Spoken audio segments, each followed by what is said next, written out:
Comme tous les vendredis, c'est le sport que nous faisons avec notre invité. On va parler du foot. Une fois n'est pas coutume, nous parlerons du football féminin.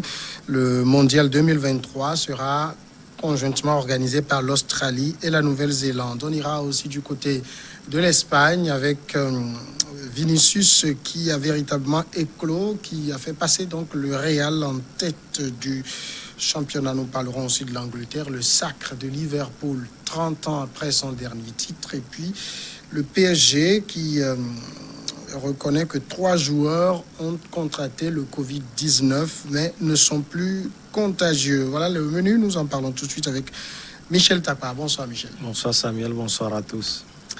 Premier sujet, le football féminin. Je le disais, l'Australie et la Nouvelle-Zélande co-organiseront la Coupe du Monde féminin de 2023. C'est ce qu'a annoncé donc la Fédération internationale de football ce 25 juin. Le Conseil de la FIFA a préféré le duo océanien à la Colombie. 22 voix à 13 pour accueillir le premier mondial dames de l'histoire à 32 équipes. Il y avait, Michel Takpa, j'allais dire, beaucoup de propositions de pays pour accueillir ce mondial. Il y avait le Brésil, il y avait le Japon également, il y avait la Colombie qui a postulé jusqu'au dernier moment, et puis une co-organisation de l'Australie et de la Nouvelle-Zélande. Le choix, la FIFA est portée sur cette co-organisation. Quels étaient les atouts de l'Australie et la Nouvelle-Zélande par rapport aux autres pays? Il faut quand même dire que ces deux nations qui ont plus une connotation de sport tendance au rugby, quand vous connaissez l'Australie et la Nouvelle-Zélande, c'est plus le sport favori, c'est plus le rugby. Sauf que depuis quelques années, les deux fédérations sont en train de faire un travail de titan. Au niveau de la Fédération australienne de football, version féminine, déjà avec l'équipe nationale, les Matildas, qui sont 7e au niveau FIFA, et surtout qui ont eu déjà à discuter 3 quarts de finale de Coupe du Monde en 2005, en 2009 et en 2011, si je ne me trompe pas. Et puis l'équipe de la Nouvelle-Zélande, 23e mondiale. Donc, ces deux nations qui investissent véritablement aujourd'hui dans le football féminin. Et le patron actuel de la FIFA, Gianni Infantino, a constaté cela. Il a fait un tour au niveau des différentes confédérations. Il était aussi en Afrique. Il a eu le temps d'aller aussi tant au niveau de l'Océanie qu'au niveau de l'Asie. Quand on sait que l'Australie fait partie de la zone Asie et la Nouvelle-Zélande de la zone Océanie. Et puis il y a eu cette proposition, comme vous l'avez dit tout à l'heure dans votre introduction, cette co-organisation qui va accueillir une première fois la Coupe du Monde en 32 équipes. Donc c'est deux nations qui ont fourni un bon dossier et qui a été véritablement, qui a aiguillonné le choix de la FIFA. Le Brésil, on le sait, est aussi une grande nation de football. Ce ne sont pas les infrastructures qui manquaient. C'est parce que ça passe à 32 que ça va nécessiter beaucoup plus de logistique qu'on a préféré que ce soit une co-organisation. Oui, d'ores et déjà, on peut dire que les deux nations vont s'appuyer sur 13 stades. On parle de 7 au niveau ou bien 8 au niveau de l'Australie et 5 au niveau de la Nouvelle-Zélande. Oui, vous avez peut-être raison. Il y a sans doute ces problèmes d'infrastructure, mais le Brésil a eu déjà organisé la Coupe du Monde version masculine. Moi, je pense plus que c'est ce souci pour la FIFA, c'est un souci, ce désir plutôt pour la FIFA d'étendre l'influence du football dans les zones qui ne sont pas encore connues en matière de football en général et en matière de football féminin en particulier. C'est vrai que le Brésil peut faire un bon candidat, oui, mais cette co-organisation, visiblement, au niveau de l'infrastructure, non seulement, mais aussi au niveau du choix de certains pays, comme l'Australie et comme la Nouvelle-Zélande aussi, de faire la promotion du football dans son ensemble et du football féminin, qui a sans doute aiguillonné la FIFA à choisir cette co-organisation. Même si, écoutez, on est en 2020, on sait que Covid-19 est en train de dévaster véritablement le Brésil. On ne sait pas que d'ici là, le Brésil aura quand même les forces nécessaires, les forces financières pour pouvoir justement faire face à Covid-19 durant tout ce temps et puis se projeter sur une probable organisation. Or, quand on parle de la Coupe du Monde féminine, c'est aussi une organisation qui draine beaucoup de monde. On l'a vu avec la récente organisée par la France, ce n'est pas une petite affaire. Et donc, la FIFA a voulu juste être prudente. Le football féminin, si on le compare au football masculin, c'est pas ce qui draine beaucoup de passion non plus. Oui, c'est vrai que le football masculin, quand on voit d'ailleurs l'histoire de football, le football masculin s'est élevé un peu plus tôt. Oui, le football féminin draine aussi de monde, mais pas de l'acabit forcément du football masculin. Mais quand on voit d'ailleurs l'organisation de la récente Coupe du Monde en France, on dit que c'est la meilleure sans doute. Vous verrez, les matchs retransmis d'ailleurs par New World TV, toute la compétition d'ailleurs, vous verrez l'affluence au niveau non seulement de la France, mais aussi la France qui est un pays de football, surtout féminin. L'équipe nationale de football féminine de la France se classe évidemment bien.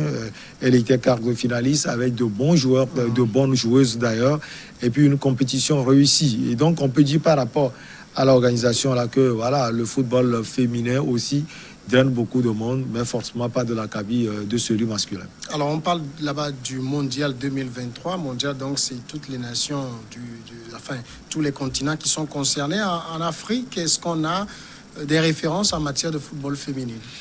Oui, on a le Cameroun, on a le Nigeria qui représente souvent l'Afrique en Coupe du Monde. Et à part ces deux nations, on a aussi le Ghana, la Guinée équatoriale qui arrive à faire de bonnes choses. Et puis l'Afrique du Sud, qui était aussi de la campagne française. Donc il y avait l'Afrique du Sud, le Cameroun et puis le Nigeria. C'est pas des balades de santé qu'ils font? Pas trop. Hein. On a vu des équipes africaines qui ont véritablement lutté. L'Afrique du Sud a joué contre l'équipe nationale féminine de l'Espagne. Ça a été dur pour l'Espagne. L'Espagne a gagné durant les dernières minutes et c'était une erreur de la défense sud-africaine. On a vu le Nigeria qui a carburé dur, qui a été éliminé au forceps. Et puis le Cameroun qui n'a pas été ridicule. Mais c'est vrai que le football féminin africain n'est pas à la hauteur du football féminin européen, voire brésilien et mondial. Mais je pense que l'Afrique est en train de lutter, de faire de bonnes choses actuellement. D'ailleurs, je tiens à vous informer que la Confédération africaine de football est en train de penser à une Ligue des champions africaine version féminine.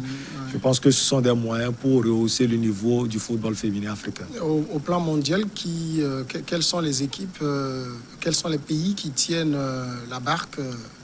Au plan mondial, je pense que la puissance, ce sont les États-Unis qui ont gagné la récente Coupe du Monde avec des joueuses de ce nom. Vous savez que souvent aux États-Unis, le football, c'est l'acabit général des femmes. Et donc les femmes s'adonnent plus au football. Et donc il y a les États-Unis, il y a également l'Angleterre, il y a les Pays-Bas qui ont également joué la finale face aux Américaines. Il y a la France. Oui, j'ai déjà parlé des Pays-Bas. Il y a la France, l'Angleterre, l'Écosse et autres. Passons maintenant du côté de l'Espagne. On va revenir avec les hommes. Paris gagné avec 4 attaquants alignés d'entrée.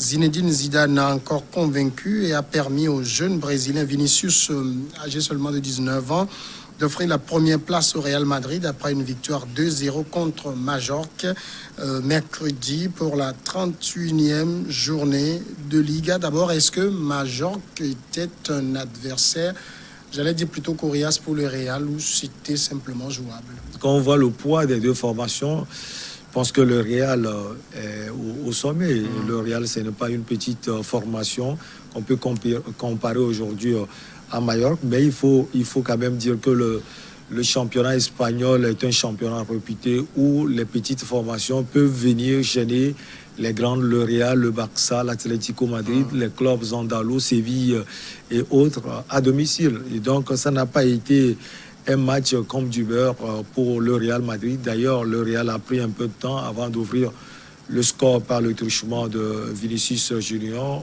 le joueur au Riverté. Et puis le deuxième but sur coup franc du capitaine Sergio Ramos. Et donc, ça n'a pas été facile. Juste pour vous dire que Majorque, certes, comparé à une formation du FC Barcelone, des grandes formations en Espagne, n'est pas à leur acabit, mais c'est une formation joueuse. Est-ce que le match a montré un Real bien en forme? Oui, un Real bien en forme. D'ailleurs, le Real, par cette victoire, a corroboré tout le bien qu'on pense de lui. Ça fait 4 victoires en autant de sorties, après déjà avec la reprise. Donc, je pense que c'est un bon bilan pour Zinedine Zidane et toute sa bande. Vous savez que le Real, c'est un club aussi tourné vers l'avant. Le Real, la preuve d'ailleurs, c'est le capitaine Sergio Ramos qui marque but sur but. La saison, je dirais la journée précédente également, il a marqué. Et puis cette journée face au Real Mallorca, il a également marqué. Le Real est plus tourné vers l'avant, mais ça a été une opposition. D'ailleurs, on a un joueur qui s'appelle Baba, d'origine ghanéenne, qui a véritablement gêné la défense du Real Madrid. On sait que le maillon faible de cette formation de Zidane aussi, c'est sa défense. Même avec des joueurs de renom, Sergio Ramos et autres. Comme je l'ai dit, c'est une équipe tournée vers l'avant où même les défenseurs ont envie de marquer. Real, avec cette victoire, se place tout juste devant Barcelone, mais juste à la différence de but. Oui, juste à la différence de but. Quand on voit les niveaux de différence de but, c'est le FC Barcelone qui l'emporte, sauf qu'en Espagne, on compte les matchs joués entre les deux formations en direct. Donc le Real a déjà fait match nul chez le FC Barcelone, 0 but partout, mais a battu l'équipe catalane à domicile 2-0. C'est d'ailleurs pourquoi le Real se place devant. Oui, je pense qu'aujourd'hui, le Real doit savoir qu'il doit faire énormément attention parce que le Barça aussi est en course avec le même nombre de points. Le Barça est en train de carburer dur. D'ailleurs, quand on voit les équipes que les deux formations auront en face dans les prochains jours, ça va être très relevé. Le FC Barcelone va jouer contre les Cortineros de l'Atlético Madrid. Le Real va jouer contre Getafe, l'équipe du Togolais Djinda Konan, qui fait aussi une bonne saison, même si ces derniers temps, c'est une formation qui est en ligne les matchs nuls. Alors, on voit Barça et Real, j'allais dire, il y a du mal à ce qu'il y ait véritablement une avance l'un sur l'autre. Le championnat espagnol se joue entre les deux ou les suivants ne sont pas si loin que ça? Sans doute, le Real a 108 points, le FC Barcelone 108 points également. Derrière, il y a l'Atlético, 53 points, ça fait 13 points de différence. Et en quatrième, Séville, 53 points. Et donc, le titre se joue entre les deux grands de la Liga Espagnola. Comme je l'ai dit, ces deux équipes n'ont plus droit à l'erreur. Oui, vous savez, aujourd'hui, on peut dire que le FC Barcelone n'a plus cette équipe qui fait rêver, même s'il y a l'homme à tout faire, Messi, Andreas Messi, qui régale et qui, dès la reprise, est en train de prouver de bonnes choses qu'on connaît de lui. Et je pense qu'il est en train de faire un bon boulot, mais on voit véritablement que c'est l'homme à tout faire de cette formation. Si Messi n'est pas là, l'équipe ne va pas bien. Et donc, l'équipe est en train d'apprendre avec les éléments qu'elle a aujourd'hui, tellement de blessés. On sait déjà que le petit Français également est blessé. Mais avec Kike Setien aussi, on ne voit pas une équipe qui joue au plus haut niveau, ça il faut le souligner. Mais en face, on a une équipe du Real Madrid aussi qui est sevrée de Cristiano Ronaldo et qui vit la première saison après Cristiano Ronaldo. C'est difficile et qui a aussi envie de changer de choses dans l'effectif. Il y a des jeunes, dont Vinicius José Junior, dont on parle actuellement. Vinicius, très jeune, 19 ans, comme tant d'autres également qui sont dans l'effectif du Real Madrid et qui sont en train d'apporter de bonnes choses pour cette formation. C'est difficile quand vous voyez Vinicius qui quitte Flamengo, son Brésil natal, et qui atterrit justement au Real Madrid. Le changement est brusque, il faut beaucoup apprendre, mais Zidane, qui sait faire avec la jeune garde aussi, est en train de faire ce qu'il peut faire.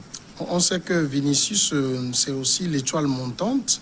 En même temps, il y a Hazard qui est devant, il y a également Benzema. Est-ce qu'il va trouver facilement sa place? Ça va être difficile pour lui, mais l'essentiel, c'est de pouvoir jouer quelques matchs dans une équipe considérée comme la meilleure au monde, il faut le souligner. C'est vrai que Benzema est arrivé blessé, mais il est en train de retrouver ses marques. Il y a Benzema, l'homme de Zidane. C'est lui l'homme de confiance de Zidane, visiblement en attaque. Zidane ne veut toujours pas le laisser. Et s'il trouve des occasions, même si je dis qu'il rate beaucoup, il arrive à marquer également.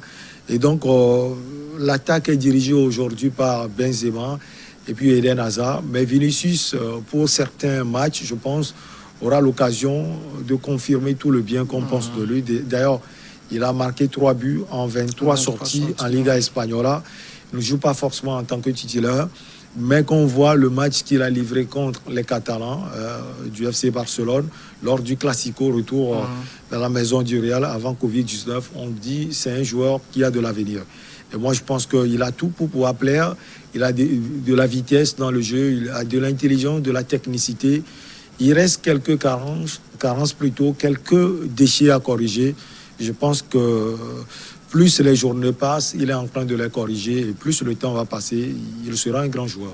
Troisième sujet, nous prenons la direction maintenant de l'Angleterre. Cette fois, c'est fait après 30 ans d'attente. Liverpool est de nouveau au sommet du championnat d'Angleterre à 7 journées de la fin d'une saison qu'ils ont outrageusement dominée. Les Reds ne peuvent plus être rattrapés par Man City. 30 ans donc d'attente, de larmes, de faux espoirs, de sacre européen, de déception nationale. Mais le voilà enfin, le 19e titre de champion d'Angleterre pour Liverpool. Ce Liverpool de Mané, de Salah et autres, on a l'impression qu'il caracole sur le toit du monde. Oui, aujourd'hui, c'est l'équipe du moment, il faut le souligner. L'année surpassée, c'est une équipe qui a joué la finale de la Ligue européenne des champions face au grand Real Madrid et perdu. Ils ont confirmé tout le bien qu'on peut penser d'eux l'année qui a suivi, c'est-à-dire l'année passée, en remportant cette coupe de Ligue des Champions. Et puis l'objectif cette saison, c'est la première Ligue anglaise.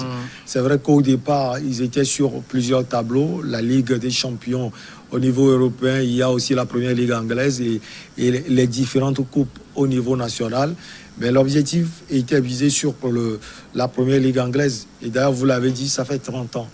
Depuis 1990, le club est en train de chercher cette première Ligue anglaise.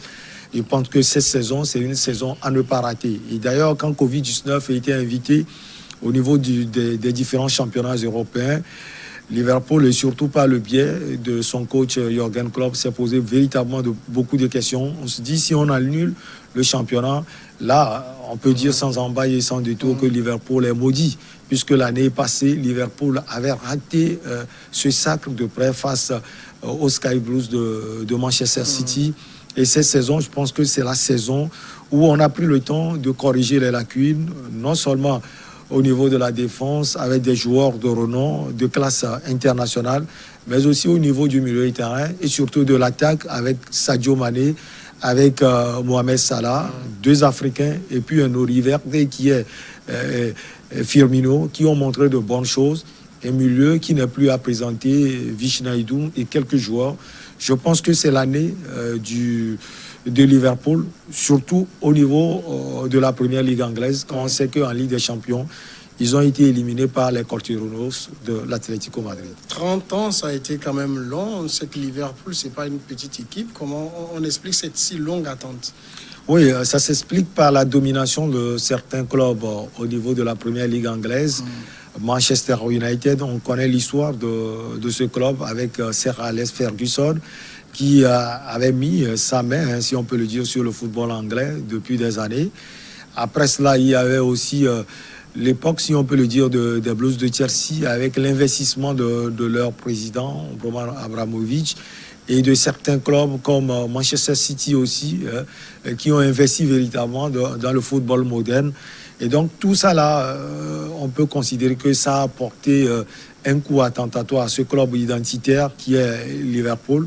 Mais Liverpool, durant ces dernières saisons, les 3 dernières années, on a senti surtout avec l'arrivée de Jürgen Klopp que c'est un club également qui pouvait remporter la première Ligue anglaise, sauf qu'il y a eu quelques difficultés au niveau non seulement de l'effectif.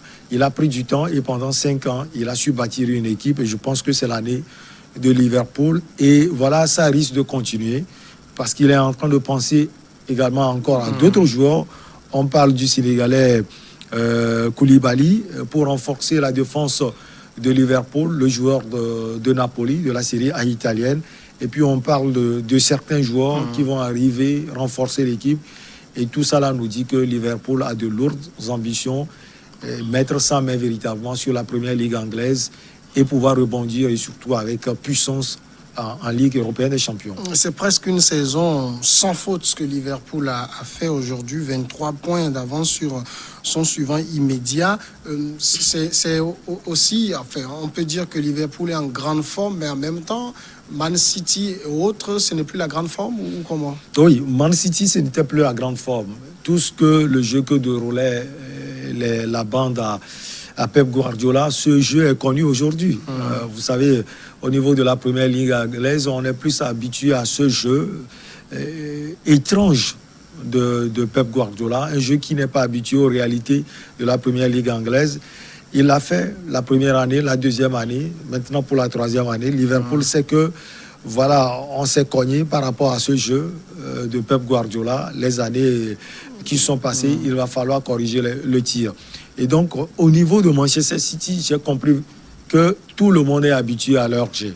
Maintenant, il y a eu la méforme aussi de certaines formations traditionnelles comme les Blues de Chelsea, comme également Manchester United qui n'allait pas bien, et surtout comme Arsenal qui nous a aussi habitués, même s'il ne joue pas les premiers rôles en Premier League, mais qui nous a habitués au Big Four. Ces clubs ont été complètement effacés et c'est Liverpool qui en a profité. La seconde chose, comme je l'ai dit tout à l'heure, Liverpool a su corriger les carences de l'année écoulée, c'est-à-dire des déchets au niveau de l'effectif. Et ces déchets, vous pouvez les retrouver facilement au niveau du trio magique en attaque, où Sadio Mané même n'arrivait pas à marquer de but. Mais quand vous voyez le jeu dégagé aujourd'hui par le Sénégalais, vous verrez véritablement qu'il a progressé au niveau de la production de son jeu, au niveau aussi de la technicité et au niveau surtout de la finition. Tous ces facteurs ont profité à Jürgen Klopp et à toute l'équipe. Alors, si on doit présenter aujourd'hui Liverpool, c'est la Ligue Europa en 2016. Il y a également la finale de la Ligue des Champions en 2018.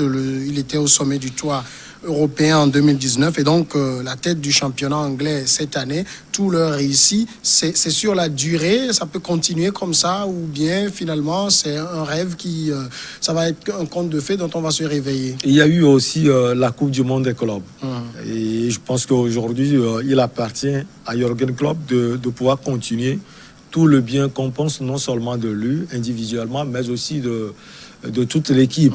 Ça va être dur l'avenir parce que la première ligue est un championnat compliqué où rien n'est sûr que vous avez gagné aujourd'hui, donc demain vous allez aussi gagner. Ce qui est sûr, Manchester City va pouvoir réagir les années à venir ou bien l'année prochaine. Il y a Chelsea qui est en train de revenir en puissance. D'ailleurs, c'est Chelsea qui a offert aussi, si on peut le dire, le titre à Liverpool, même si on sait que Liverpool va gagner ce titre. Chelsea a gagné Manchester City et Chelsea avec le jeune entraîneur Frank Lampard qui connaît la maison est en train de faire de bonnes choses. Il y a aussi Tottenham qui a recruté un entraîneur comme José Mourinho. José Mourinho, c'est un parcours alléchant qui va sans doute faire venir des joueurs pour étoffer son effectif et pouvoir essayer de gêner Liverpool la saison prochaine. Sans oublier Manchester United aussi, qui est en train de vouloir revenir en puissance, même si, je le dis, les Gunners d'Arsenal sont visiblement enterrés pour les prochaines années. Dernier sujet, nous parlons maintenant du Paris Saint-Germain.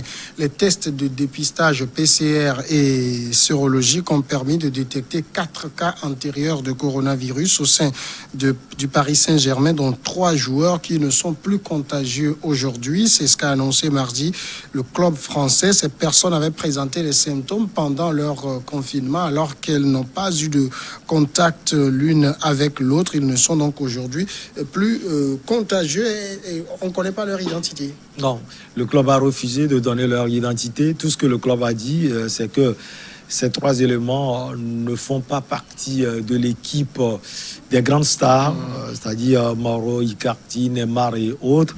Ce qui est sûr, on dit qu'ils ne sont plus contagieux pour le bonheur du club parisien. Ce qui est sûr, les entraînements ont débuté. Et donc, sous haute surveillance sanitaire, si on peut le dire aujourd'hui, et ces 3 cas sont vérifiés. On sait comment c'est arrivé? Bon, on nous a pas. Le club n'a pas voulu être aussi communicatif à ce niveau. Tout ce que le club a communiqué, c'est qu'il y a 3 éléments qui ont Covid-19, mais qui ont été, si je peux le dire, stabilisés. Et donc, ça ne va pas forcément porter un coup au Paris Saint-Germain.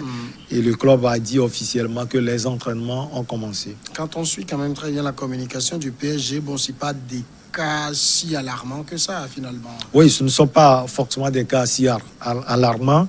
Ça peut être aussi une forme de communication. Hein. On peut trouver ces cas dans l'équipe de stars. Peut-être que le Paris Saint-Germain n'a pas voulu donner l'identité et a voulu peut-être cacher cette communication et ne pas pousser la curiosité pour savoir l'identité de ceux qui sont contrôlés positifs.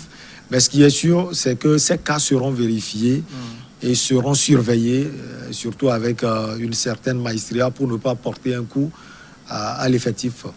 La saison française, on sait qu'elle est terminée. Les entraînements ont repris. Vous l'avez dit, ça reprend quand, le football?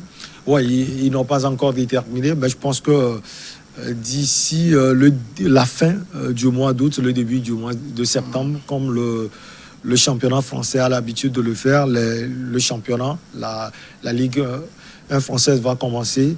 Et pour le bonheur de tous ceux qui aiment justement ce championnat et pour le bonheur de tous ceux qui sont accrochés à Niveau Sport 1 et Niveau Sport 2, parce que depuis quelques moments, la chaîne qui vous transforme a essayé de pouvoir satisfaire nos chers amis qui aiment tellement le football. Nous retransmettons la Ligue 1 française, également la Première Ligue anglaise et puis la Bundesliga. Et je pense qu'aujourd'hui, on est en train de véritablement lutter pour avoir la Série A italienne et la Liga espagnole également. Ça va faire la totale. Ça va faire la totale. Les décodeurs sont disponibles, il faut le dire. Ah oui, il faut acheter les décodeurs pour pouvoir suivre ces matchs. C'est très important. Très important. Merci Michel Tapa. C'est moi qui vous remercie. Voilà qui nous amène à la pause et on va donc suivre ensemble le journal et nous revenons après pour Regard Croisé.